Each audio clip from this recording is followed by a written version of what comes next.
Right, hello everyone and welcome to another simple science video. And in this video in our IGCSE organic chemistry series, we are going to be looking at the next organic molecule, and that is the alkene. So last week we looked at the alkane, and alkanes are basically a hydrocarbon that is saturated, and it can undergo very few reactions. And this week we're going to be looking at alkenes. Alkenes are also hydrocarbons. They consist of carbon to carbon and carbon to hydrogen bonds. However, they also consist of carbon to carbon bonds, okay? And that's basically the only difference between an alkane and an alkene. Now, what makes an alkane different from an alkene? I say again, it's the carbon double bond. And an alkene is a hydrocarbon that contains at least one of these double bonds, okay? And this group, this double bond here, makes the alkene unsaturated. In other words, it can undergo further reactions as a result of double bonds. Okay. Now, the double bond in the functional group is the functional group of the alkene, and therefore it is where reactions mostly takes place for alkenes. And the double bond allows for very many types of reactions to take place, which we're going to look at later. So this, as a result, makes the alkenes more prone to reactions and therefore generally more reactive than alkanes. Okay. So the main difference between an alkane and an alkene is the fact that there is a double bond. And the fact that there is a double bond occupies the possible number of bonds in which the carbon can be bonded to. Okay, so as a result, the general formula will be different. The general formula for an alkene is CnH2n for a molecule that has one double bond, which is the most common type of molecule. So generally, for an alkene, there are twice as many hydrogen atoms as there are carbon atoms. Okay. Now let's look at the other possible alkenes that we have in the homologous series.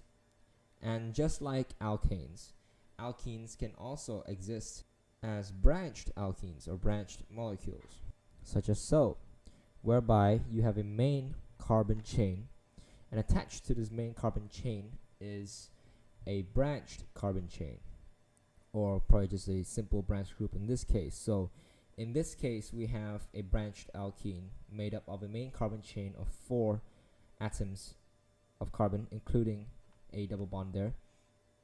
And in the branch, we have 1 carbon atom. So the branched gives a prefix of methyl, and the suffix of the molecule, or the following part, follows the name of the main carbon chain. So in this case, we have 4 carbon atoms in the carbon chain, so it's going to be butene. So the whole molecule's name is methyl butene. Now let's look at the reactions of alkenes. So as I said before, alkenes, as a result of its carbon double bond, it can undergo quite versatile reactions, and the 4 types of reactions that it can undergo are addition, hydration, combustion, and polymerization. So let's look at each and every single one of them.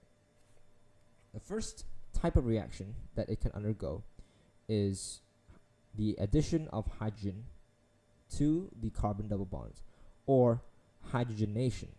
Okay, so what happens in this case is that the carbon double bond is going to break, and the hydrogen bonds are also going to break, and each hydrogen atom would join with each carbon atom as a result, and this forms one molecule, and this molecule is an alkane. So an alkene, when it breaks the carbon double bonds and joins with 2 other hydrogen atoms, will form an alkane, and this is an example of hydrogenation.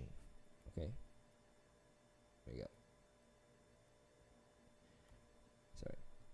Now, as I said before, alkenes are known as unsaturated, as in like they are prepared to be reacted.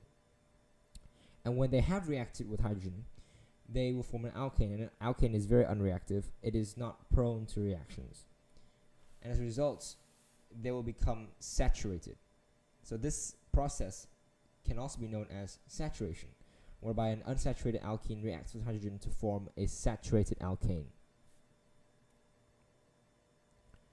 Alright, so let's look at the next type of reaction in addition, and that is the addition of halogens.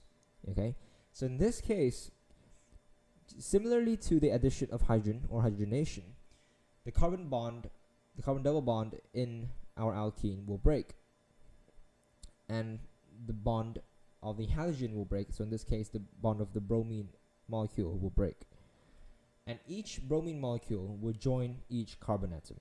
So as a result, similar to the resulting alkane previously, you have a halogenoalkane.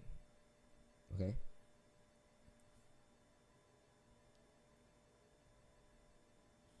so when bromine reacts with an alkene, you will get a halogenoalkane. In that previous case, the name of that molecule was 1,2-dibromoethane, whereby dibromo means there are two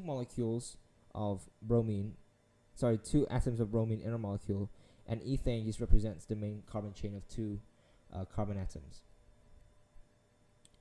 Okay, and this is a very, very important reaction, as because our reactants here are an alkene and a halogen. And in this case, we're going to be using an halogen of bromine in its liquid form, liquid bromine. Okay, and when an alkene is added to liquid bromine, it reacts and becomes a halogenoalkane, as we talked about here. And what happens is, when you add a colorless substance to a brown liquid bromine, this will cause the brown liquid bromine to become colorless. So we've basically decolorized the bromine.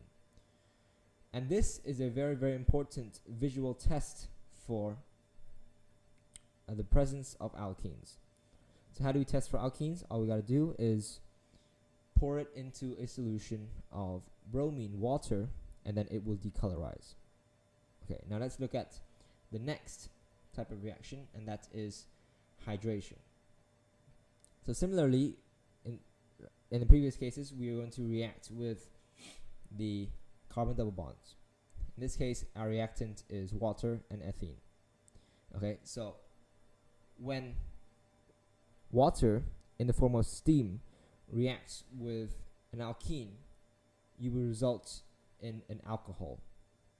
Alcohols are another homologous series we're going to talk about in probably the next video, whereby the carbon double bond will break, and one of the hydrogen to oxygen bonds will break, and the OH from the water will bond with one carbon atom, whilst the H of the water, the remaining H of the water, reacts with the carbon of the other alkene carbon atom.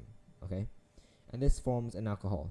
This reaction takes place at 300 degrees Celsius at a pressure of 60 bar, and phosphoric acid is used as a catalyst. Okay, so basically you have to remember these conditions, and this is the reaction to form an alcohol from an alkene. Cool. And the next and final reaction that an alkene can take place in is polymerization. Okay, polymerization is a case whereby the carbon double bonds of an alkene will break, and the alkenes can join other alkene molecules to form long molecules called polymers. So it's basically a single substance under certain conditions can react to form a longer molecule, and this is known as polymerization. So what you have is an alkene, it breaks its double bonds, and it joins with other alkenes which have also broken double bonds to form very, very long molecules. And each molecule can have up to 20,000 of these repeating units. Okay, so these two important terms that you must know. The first is monomer. The monomer is like the building block. It's like the bricks that form this polymer. And the monomer is the alkene, whose carbon double bonds will break. And the repeating unit is the representation of one unit of that whole polymer that is going to be repeated.